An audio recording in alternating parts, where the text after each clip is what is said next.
요한계시록 특강 17번째 천국 소망 계시록 22장 1절로 5절. 또 그가 수정같이 맑은 생명수의 강을 내게 보이니 하나님과 및 어린 양의 보좌로부터 나와서 길 가운데로 흐르더라. 강 좌우에 생명나무가 있어 12가지 열매를 맺되 달마다 그 열매를 맺고 그 나무 잎사귀들은 만국을 치료하기 위하여 있더라. 다시 저주가 없으며 하나님과 그 어린 양의 보좌가 그 가운데 있으리니 그의 종들이 그를 섬기며 그의 얼굴을 볼 터이요 그의 이름도 그들의 이마에 있으리라. 다시 밤이 없겠고 등불과 햇빛이 쓸데없으니 이는 주 하나님이 그들에게 비추심이라. 그들이 세세토록 왕노릇 하리로다. 아브라함은 이 땅을 살아갈 때 언제나 하늘나라의 소망을 품고 살았습니다. 보실까요? 히브리서 11장 9절로 10절을 쉬운 성경으로 보겠어요.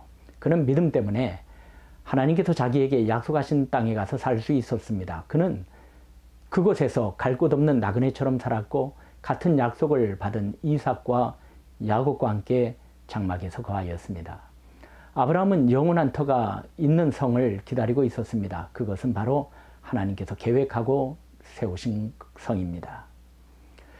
그는 비록 두 발로 땅을 디디며 살았지만 머지않은 그날 하나님께서 하늘의 도성으로 자신을 데려다 주시리라는 확신 속에서 이 세상을 살아갔다는 것입니다. 뿐만 아니라 그가 메시아 소망을 품고 살았음도 예수님의 말씀을 통하여 알 수 있습니다.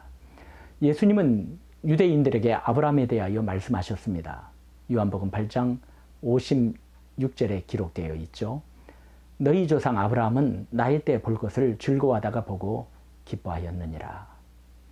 이 말씀을 들은 유대인들은 예수님께 내가 아직 50세도 못 되었는데 아브라함을 보았느냐고 신란하였을 때 주님은 이르셨습니다. 진실로 진실로 너희에게 이르노니 아브라함이 나기 전부터 내가 있느니라.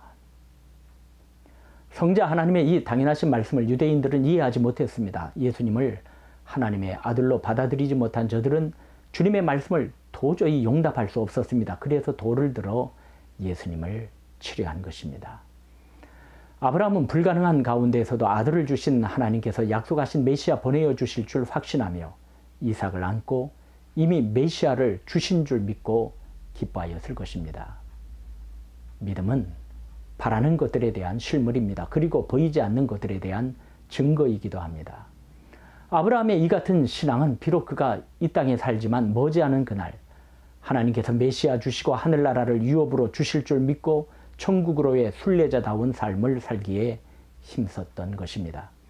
장막에 살면서도 새하늘과 새 땅을 바라본 것입니다. 이것이 아브라함의 신앙이며 기독교의 소망입니다.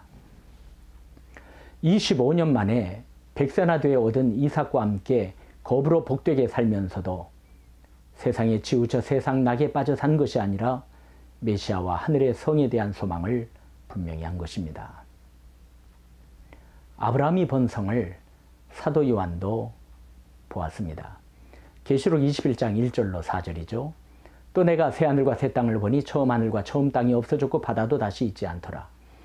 또 내가 보매 거룩한 성 새 예루살렘이 하나님께로부터 하늘에서 내려오니 그 준비한 것이 신부가 남편을 위하여 단장한 것 같더라. 내가 들으니 보좌에서 큰 음성이 나서 이르되 보라 하나님의 장막이 사람들과 함께 있음에 하나님이 그들과 함께 계시리니 그들은 하나님의 백성이 되고 하나님은 친히 그들과 함께 계셔서 모든 눈물을 그 눈에서 닦아주시니 다시는 사망이 없고 애통하는 것이나 곡하는 것이나 아픈 것이 다시 있지 아니하리니 처음 것들이 다 지나갔음이로라. 에스겔 선지자도 보았습니다. 에스겔서 48장 30절로 35절입니다. 그 성읍의 출입구는 이러하니라. 북쪽의 너비가 4,500척이라. 그 성읍의 문들은 이스라엘 지파들의 이름을 따를 것인데 북쪽으로 문이 셋이라. 하나는 르우벤 문이요 하나는 유다 문이요 하나는 레위 문이며 동쪽의 너비는 4,500척이니 또한 문이 셋이라. 하나는 요셉 문이요 하나는 베냐민 문이요 하나는 단 문이며 남쪽의 너비는 4,500척이니 또한 문이 셋이라. 하나는 시므온 문이요 하나는 이사갈 문이요 하나는 수불론 문이며 서쪽도 4,500척이니 또한 문이 셋이라. 하나는 간 문이요 하나는 아셀 문이요 하나는 납달리 문이며 그 사방의 합계는 18,000척이라. 그날 후로는 그 성읍의 이름을 여호와 삼마라 하리라. 그 성읍의 이름은 여호와 삼마, 즉 여호와께서 거기에 계시다입니다. 천국은 하나님께서 계시는 곳이요, 우리는 거기에서 왕이신 주님을 배웠고 영생 복락을 누릴 것입니다. 성경엔 천국에 대한 묘사가 여러 곳에 나와 있습니다. 천국은 어린 양의 생명책에 기록된 자들이 들어가는 곳, 하나님의 영광이 비치고 어린 양이 그 등불이 되시는 곳, 사망이 없고 아픔과 슬픔이 없는 기쁨이 넘치는 모습입니다. 하나님과 어린 양의 보좌가 있는 곳, 참으로 형용할 수 없이 영광되고 복된 곳이며 성도들이 영원히 왕처럼 살 곳이 바로 천국입니다. 예수님께서도 천국에 대하여 나사로와 거지의 비유로 말씀하셨어요. 주님의 비유에서 보면 천국은 위로를 받는 곳임을 알 수 있습니다. 또한 이사야 11장에서 보면 낙원이요 평강이 넘치는 곳으로 묘사되어 있기도 합니다. 천국에 다녀왔고 천국을 보았다 하시는 분들이 더러 있습니다. 개인적인 체험은 존중되어야 마땅하다 생각됩니다. 하지만 우리는 모든 것을 알 수는 없지요. 감추어진 신비한 것들이 성경엔 너무도 많습니다. 그러므로 우리는 성경 말씀 속에서 족함을 얻기를 힘써야 하며, 천국에 다녀왔고 보았다 하는 분들도 개인적인 체험을 항상 말씀에 비추어 보아 주관적 신비 체험으로 흐르지 않도록 조심해야 할 것입니다. 무엇보다도 계시된 말씀 속에서 만족함을 누릴 수 있도록 기도하고 성경을 늘 상고해야겠지요. 성도는 천국으로의 순례자입니다. 하나님께서 우리에게 주실 그 성, 새하늘과 새 땅을 소망하는 가운데 오늘을 살 수 있는 힘을 하늘 보좌로부터 얻으며 순간순간을 견디며 나가는 하나님의 자녀인 것입니다.